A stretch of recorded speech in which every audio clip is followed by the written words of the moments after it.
Karena Paus juga tidak sedang memaksakan iman Katolik kepada orang Islam. Orang Islam juga tahu bahwa Paus tidak bermaksud demikian.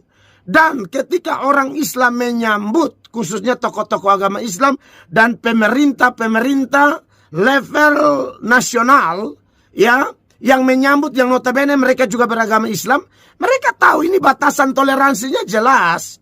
Tidak ada maksud di situ orang Katolik memasukkan iman mereka supaya orang Islam semua jadi Katolik.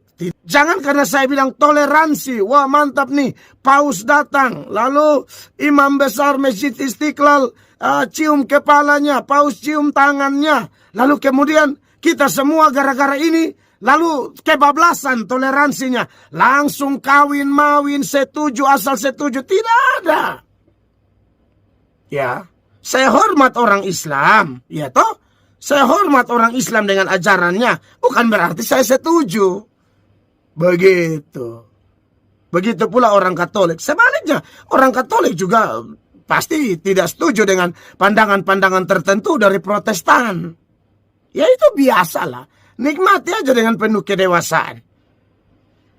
Ya, walaupun kita tahu bahwa ada juga yang protes karena kalau tidak salah ya, saya lihat di berita itu, mereka sandingkan azan dengan misa.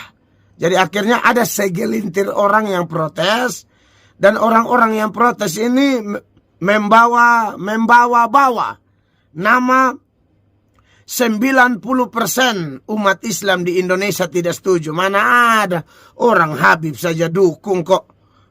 Karena ada orang ini suka bawa-bawa nama rakyat lah, katanya ini rakyat. Rakyat yang mana?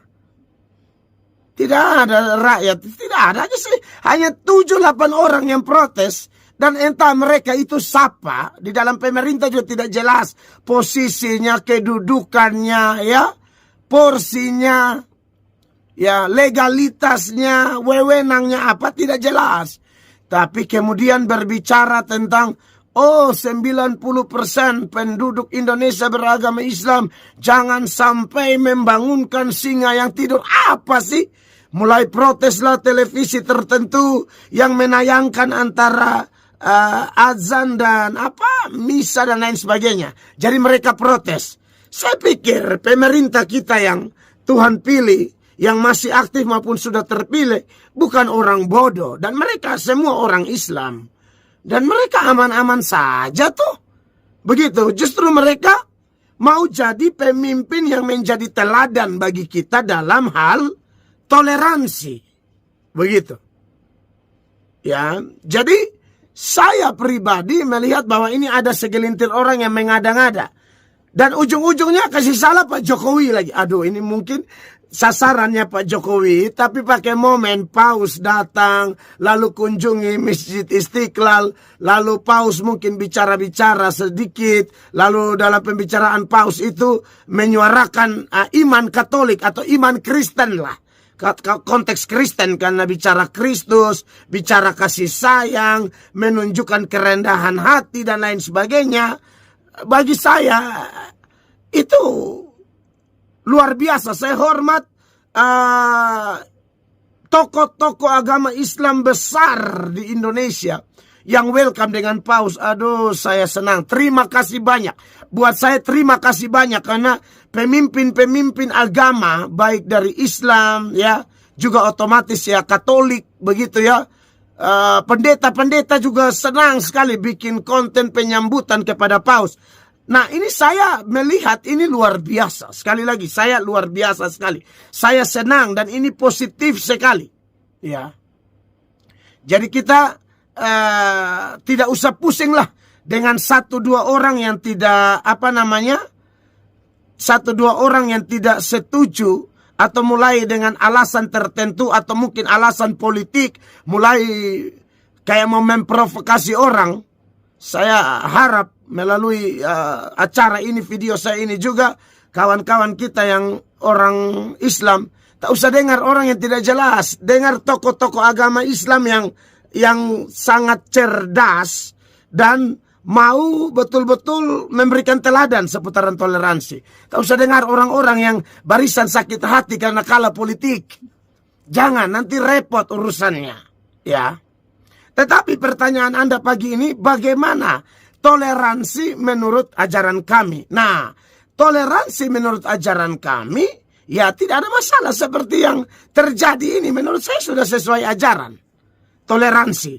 Karena Paus juga tidak sedang memaksakan iman Katolik kepada orang Islam. Orang Islam juga tahu bahwa Paus tidak bermaksud demikian.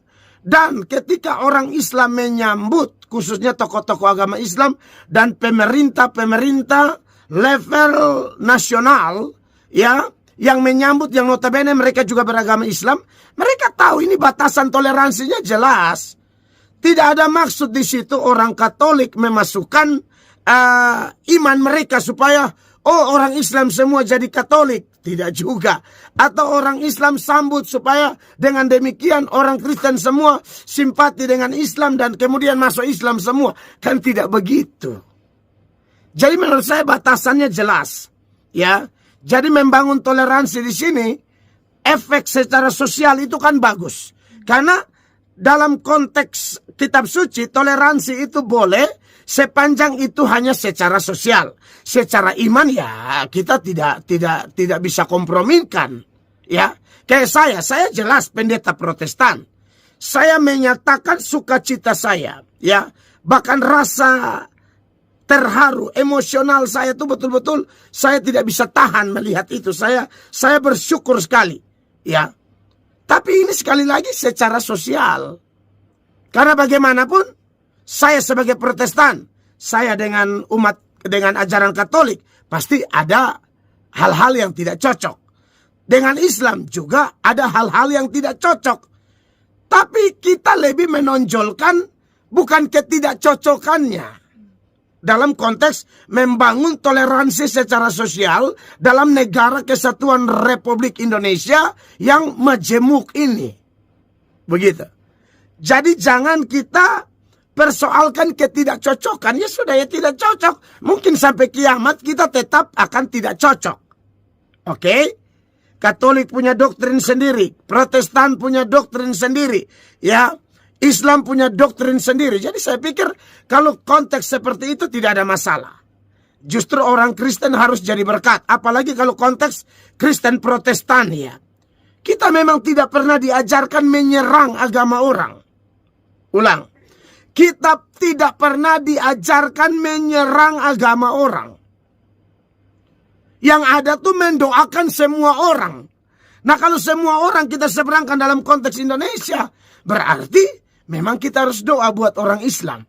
Kita harus doa buat orang Hindu. Kita harus doa buat orang Buddha, Kongfucu. Kita harus berdoa buat orang Katolik. Ya, kita harus berdoa. Karena Alkitab bilang begitu. Baca saja di 1 Timotius pasal 2 itu, ya. Mulai ayat 1. Justru saat kita bertoleransi secara sosial, kita sedang melakukan firman Allah. Nah, itu dia Bapak Ibu, bagaimana tadi yang disampaikan oleh Pak Pendeta Mel Atok, ya, bagaimana kedatangan dari seorang Paus Fransiskus ke Indonesia. Jadi sangat jelas sekali ini selaras, ya, dengan apa yang disampaikan oleh Romo Alphonse Kolo, ya, di mana beliau mengatakan kalau kedatangan Paus Fransiskus ke Indonesia tidak dalam agenda kristenisasi, ya.